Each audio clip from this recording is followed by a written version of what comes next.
Welcome back to Forex Professional Training in Financial Markets. In this session, we will discuss trading procedure as well as risk and capital management.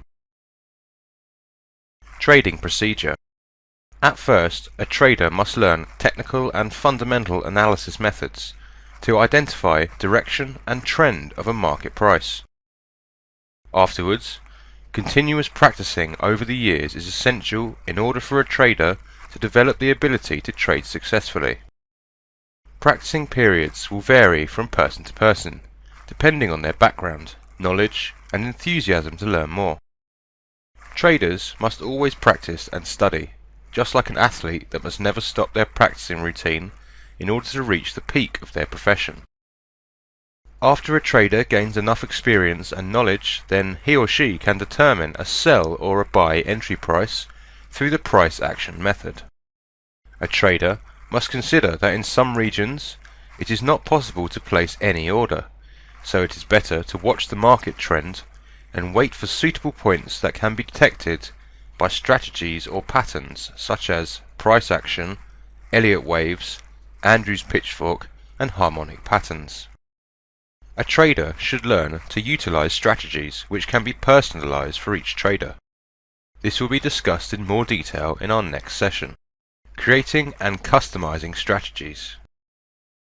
Eventually, a trader can determine the exact sell or buy entry, TP and SL prices. A trader can utilize a scenario-based planning to develop his or her trading skills based on number of orders and the amount of pips. A trader must exploit risk and capital management on their orders. With the help of multiple confirmations from diverse strategies, patterns and analyses, a trader can place a suitable order. Money management. A trader must consider money management strategies to achieve a sound trading process and a higher yield.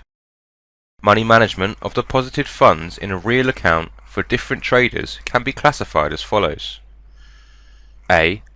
Amateur traders should open accounts with $50 to $500 for 1 year. B. Intermediate independent traders who have not obtained enough trading ability to avoid blunders such as inaccurate volume of order, TP or SL prices. These traders must deposit less than 3% of their extra budget capital for 3 years. C. Professional traders with an extensive experience and knowledge can deposit less than 10% of their budget capital. However, a comprehensive knowledge, rational predictions and analysis do not guarantee successful trades and profit. Money management of orders and trades can be as follows. A. Based on a trading method and behavior, long, medium or short term, a trader can open a real trading account. For instance, if a trader desires to place a short-term order with TP price 20 pips away from the entry price, in addition to medium and long-term orders on the same symbol, with 50 pips and 500 pips respectively. Short-term orders can be closed in minutes or hours, while medium-term would take some days, and long-term orders would last some months. It is strongly recommended for a trader to place orders separately in different accounts based on their terms. This method can be applied to reduce the pressure of decision making for the trader. B. A trader can transfer a certain amount of funds from each of the accounts to another one. For instance, if a trader derived profit from their medium-term account and a suitable position with several confirmations is detected on the short-term account, a trader can transfer a certain amount of funds from the medium-term account to the short-term account. C. A trader must never dedicate all of his or her funds to a single account or an order. No one can guarantee that an order will be 100% successful.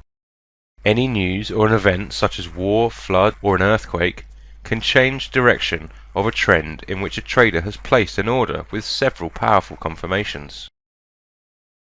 D. A trader must determine the volume of each order considering the following aspects. The ration of reward over loss based on 1 pip price shift. For example, profit or loss of euro against US dollar in each pip is $10. 2. The number of pips that TP or SL points are away from the entry price. 3. The percentage of risk specified by a risk management method. 4. The number of orders around that certain price. Money management in withdrawing funds is an important matter that most of the traders never explore. Keeping too much funds in an account increases the risk of losing the capital. For instance, a trader could derive considerable amount of profit from the trades. After some confirmations, a trader placed an order in which the volume is selected irrationally high due to the large amount of funds in the account. After some fluctuations, price has touched SL point and all of the trader's funds were lost. If only the trader withdrawn a certain amount of funds after deriving profit, their capital would have been saved. A trader must consider a certain limit for his or her funds in each account based on the trading method. A trader should withdraw the amount of money higher than the defined limit. If a trader can derive $900 profit from a $100 account, it does not mean he or she can derive $9,000 profit from a $1,000 account. A $100 account has different conditions than a $1,000 account. $100 can be negligible, while $1,000 is not the amount most of the people can ignore. The higher amount of money brings more stress on traders. Risk management. One of the most important issues that a trader must consider when he or she wants to place an order is a risk management.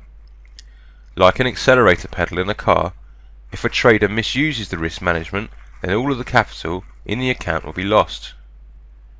Through a good risk management method, a trader can risk part of the capital based on the applied strategies, as well as the power of the signals and confirmation on the certain points. For example, no one can drive an even pace in every condition. Speed of a car in a narrow street must be below 8 miles an hour, while it can be higher than 70 miles an hour on a highway. For example, strategy of a trader has 4 conditions, in which each one has a different probability of success based on confirmations and signals. 1. 65%, 2. 72%, 3. 77%, and 4. 85%. So, when the possibility of a trader's order success is around 65%, he or she can risk the 2% of the account capital. If the second strategy is determined, then he or she can risk 3% of the capital, while the third and fourth conditions, a trader can risk 4% and 8% respectively. So, based on trading conditions, a trader can select a portion of an account capital to develop a suitable risk management. A trader can determine more strategy conditions to place more orders. For example, 5 types of trading strategies can develop conditions in which a trader has more time and focus to detect more beneficial points and trends. Traders who utilize more strategies and wait for better conditions would place an order in a condition which represents a higher possibility of success. Thus, loss possibility is considerably decreased. Despite fewer trades, these traders can derive more profit from their orders. One of the most important things that a trader must learn to understand and be aware of in this market, and while doing their trades, is risk management. Using risk management incorrectly can cause a trader to lose all his bankroll. Risk management, or involving part of the investment in a trade, that can be done by using strategies and confirmation factors. For example, it has been possible to drive at a speed of 100 km an hour at all times. Continuously, in one street, you may drive at 5 km an hour, and in another street, you may drive at 20 km in an hour. Or on a motorway, you might be able to go up to 100 km in an hour. So what speed you choose is based on your risk management and knowing the road, the time, and the speed. The same examples can be found in the financial market. For instance, you have a strategy with 4 possibilities, and in each one the percentage of your profit is different. In the first strategy, your profit is 65%. In the second one, with a better confirmation, it's 72%. And in the third one, with even better confirmations, is 77%. And finally, in the fourth one, with much more confirmations, is 85%. So, in one trade, based on the number of confirmations, the risk can also be calculated in that trade. Here is a risk management breakdown following the above example. At 65% profit, only take a risk up to 2%. When it is 72%, only risk 3.5%. When it is 77%, only risk 4%. And finally, when it is 85%, take up to an 8% risk. It is recommended to use between 2 and 5 strategies if you would like to make more trades. It also helps you to have a better time limit to make your trades, and on special occasions that have a better option when the market settles to allow you to make your trades. For example, using 2 to 5 different strategies will give you better perspectives, so you will no longer do trades such as 65% or 72%, and only make trades in 77% and 85%. Remember, to have a better risk management, you should use more strategies and be more patient. Parties that make their trades based on this principle have better results in the market. That concludes this session. Until next time, and another session, take care.